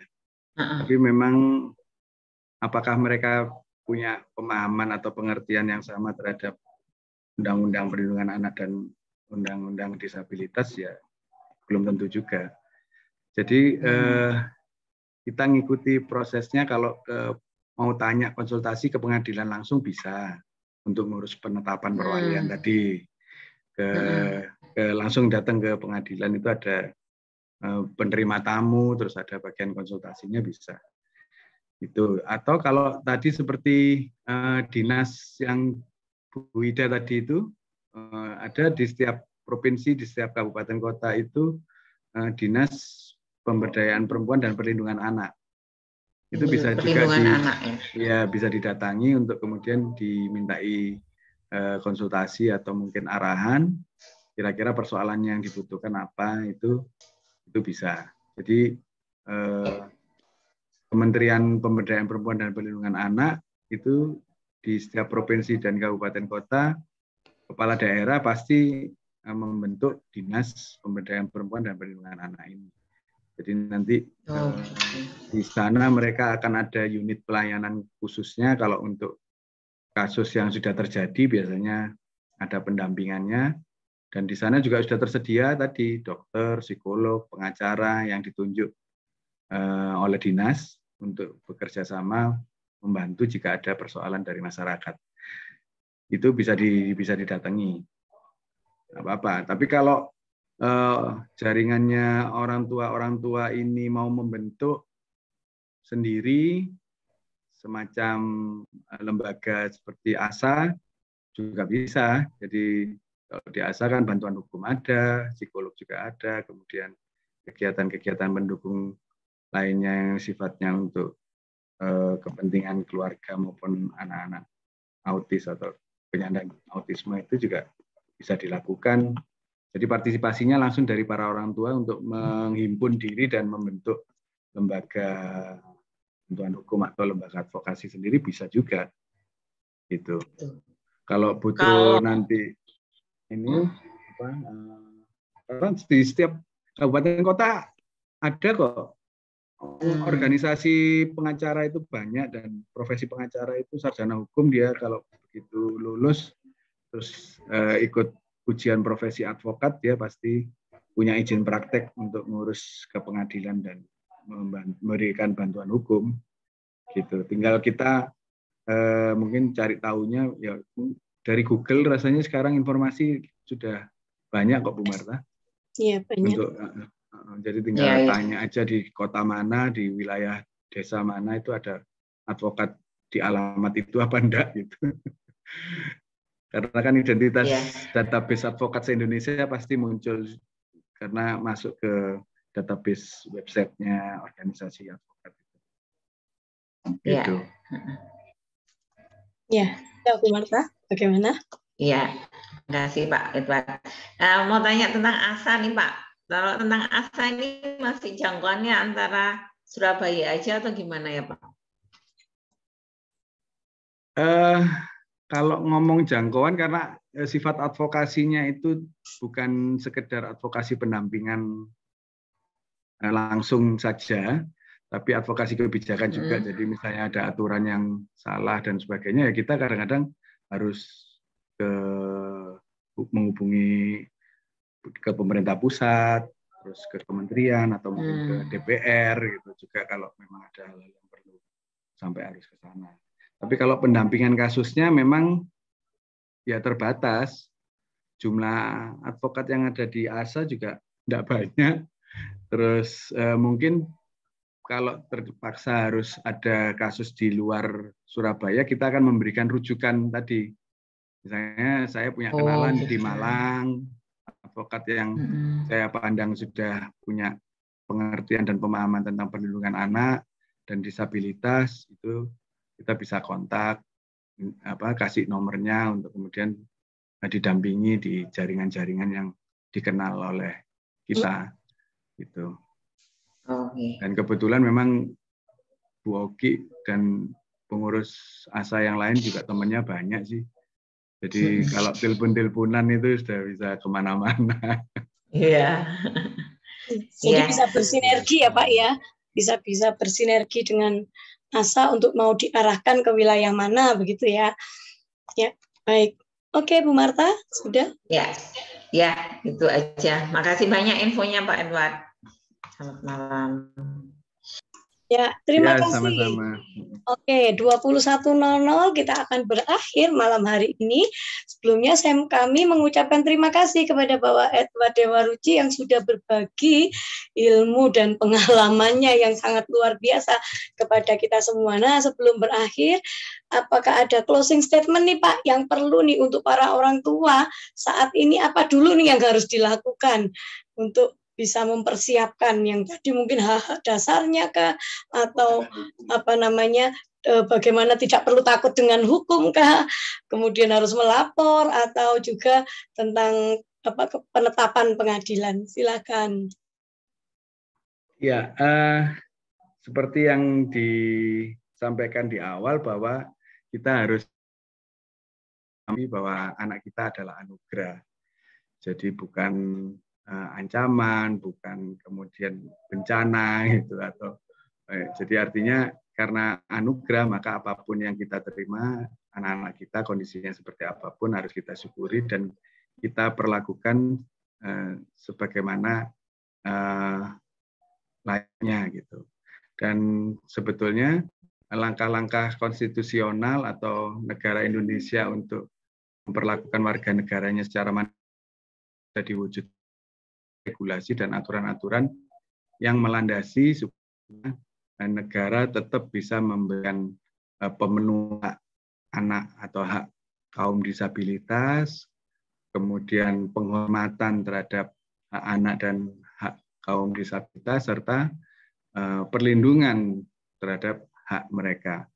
Nah, namun itu semua tidak bisa terpenuhi dengan baik atau terlaksana dengan baik jika kemudian kita tidak memiliki kesadaran yang sama bahwa hak itu harus diwujudkan, harus kita upayakan untuk bisa terpenuhi. Gitu. Nah, caranya adalah dengan tetap dengan semangat cinta kasih terhadap anak atau keluarga kita yang menyandang disabilitas itu, untuk kemudian kita punya kepedulian yang sama. Anakmu juga anakku, saudaramu juga saudaraku, gitu kan? Yang kemudian ini membangun sikap bahwa pemenuhan anak itu harus kita perjuangkan sama-sama. Jadi tidak boleh kemudian kita mengabaikan atau menganggap bahwa kalau bukan keluargaku atau bukan anakku sendiri, ngapain aku ngurusi? Ya, itu yang harus kita hindarkan, sehingga sama-sama kita berupaya mewujudkan keadilan sosial sebagaimana amanat dari Undang-Undang dan Pancasila.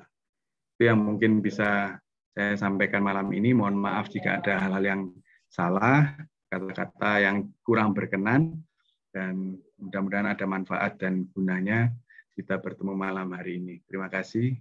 Ya, baik. Terima kasih. Ya, terima kasih. Selamat malam Pak Edward. Terima kasih buat semuanya. Sangat berharga, dan sampai ketemu dalam poin yang ke-68 hari Selasa depan. Oke, selamat malam. Terima kasih Pak Edward untuk ilmu yang sangat berharga. Terima kasih waktunya bersedia sharing bersama kami. Jika mau mengundurkan diri, dipersilakan. Terima kasih buat semua orang tua yang luar biasa. Terima kasih Mbak Rizka. Ya, terima kasih. Selamat malam. Terima kasih Pak Edward. Terima kasih Bu Rizka. Malam-malam. Terima kasih Bu Rizka. Terima kasih.